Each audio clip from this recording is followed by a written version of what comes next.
menanam singkong dengan menggunakan kawat benrat masuk di logika enggak? Ya, saya di sini akan mencoba menjelaskan yang dilakukan. Ada yang melakukan itu seperti ini. Menanam singkong dengan teknik belah 4. Ada yang belah 2 seperti ini ya. Ada yang belah 4, ini langsung belah 4. Apa enggak kering, Bang? Jawabnya tidak, karena saya sudah praktek ya. Ada banyak cara orang menanam singkong supaya dapat menghasilkan umbi yang banyak, juga lebat, memiliki umbi yang super jumbo. Bahkan karena saking banyaknya treatment, ada salah satu teknik dari pakar singkong ini menjadi kontroversi, yaitu menanam singkong dengan menggunakan sistem pelukaan pada bibit, juga ada yang menggunakan kawat benrat. Nah, ini kan termasuknya sesuatu yang baru, juga sesuatu yang unik. Nah, di sini saya akan mencoba membantu untuk mengklarifikasi supaya pemirsa mungkin ada pertanyaan, kenapa sih harus menggunakan benrat? Kenapa sih harus dilukai pada bibitnya gitu. Nah, di sini juga langsung saja karena di hadapan saya ini ada okulasi ya. Ini salah satu treatment cara menanam singkong supaya dapat menghasilkan umbi yang lebat itu seperti ini. Pakai okulasi sambung pucuk, atasnya ini bisa menggunakan singkong karet. Bisa diperhatikan bahwa ini sudah hidup 100% ya. Itu artinya bahwa pohon singkong itu ternyata bisa diokulasi. Nah, lalu mengulas dengan bagaimana yang dilakukan oleh pakar singkong menanam singkong dengan menggunakan kawat benrat. Masuk di logika enggak? Ya, saya di sini akan mencoba menjelaskan yang dilakukan. Nah, untuk memilih batangnya itu seperti ini, cari yang sudah berukuran besar ya.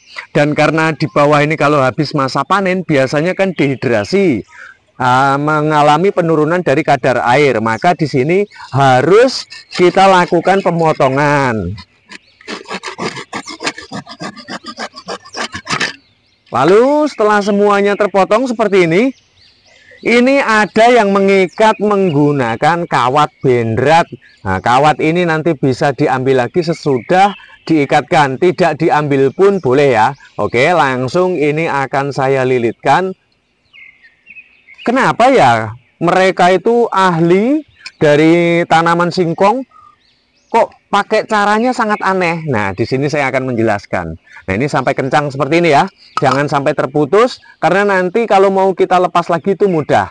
Nah, jadi adalah cara seperti ini biasanya yang pertama alasannya adalah untuk menghambat dari hasil fotosintesis yang diserap oleh akar supaya dia tidak mudah untuk larut ke atas sehingga tidak akan berfokus terhadap pembesaran cabang ataupun pelebatan daun. Jadi dia hanya muter-muter di bagian bawah ini saja supaya dapat menghasilkan akar yang lebih lebat, juga akan menghasilkan umbi yang super jumbo juga super lebat. Ini alasan dari kawat. Lalu kawat ini juga berfungsi. Ada yang melakukan itu seperti ini. Menanam singkong dengan teknik belah 4. Ada yang belah 2 seperti ini ya. Ada yang belah 4, ini langsung belah 4. Apa enggak kering, Bang?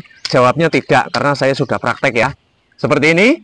Nah, fungsi daripada kawat ini adalah ini berfungsi supaya nanti ketika dibelah, bibit singkong ini tidak terbelah secara menyeluruh gitu ya. Nah, buat mereka yang melakukan sistem penanaman belah 4 seperti ini biasanya dilakukan pengganjalan seperti ini ya. Nah, maksud daripada pengganjalan ini adalah supaya nanti ketika sudah tumbuh akar di bagian bawah ini tidak akan merekat kembali yang sudah dibelah ini. Lalu manfaat dari pembelahan ini saya akan mencoba menjelaskan juga.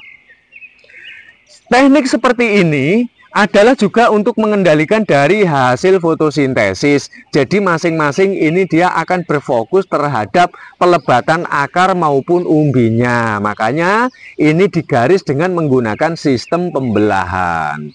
Jika teknik tanamnya dengan sistem dia itu belah 4 seperti ini, maka tidak butuh kawat ini ya. Jadi kawat ini harus dilepas. Nanti kalau 1 hektar menanam dengan menggunakan kawat benrat, habis berapa kilo dong nanti kawatnya ya.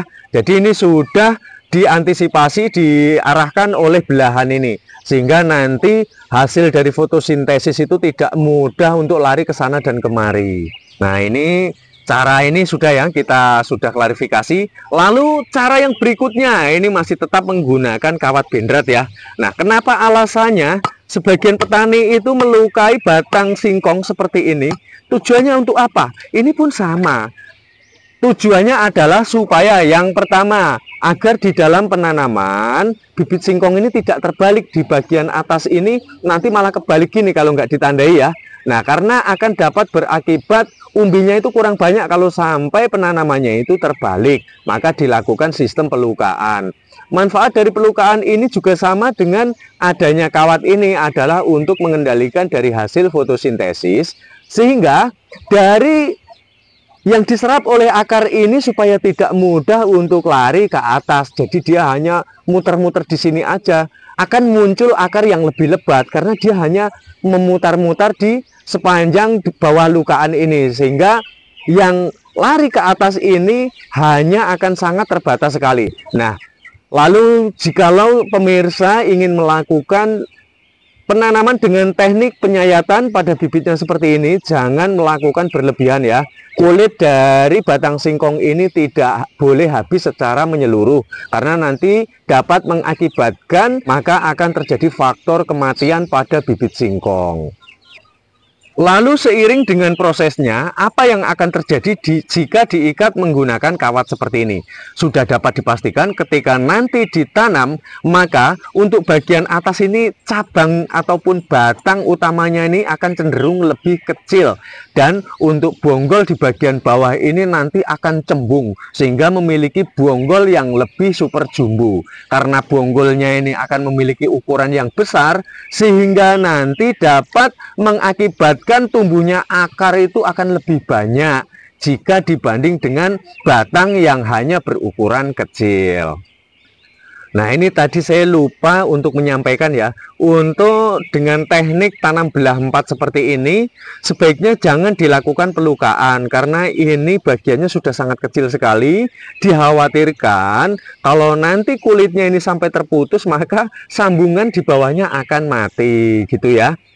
Memang untuk menghasilkan umbi singkong itu supaya lebih lebat dari umumnya orang menanam itu jangan bibit habis masa panen kayak gini dipangkas terus main ditancapkan, nanti hasilnya ya sama kayak mereka seperti itu aja. Jadi bisa melakukan eksperimen juga kan. Untuk batang singkong sendiri kan mudah untuk dicari ya. Jadi untuk pengembangan eksperimen saya rasa tidak ada salahnya.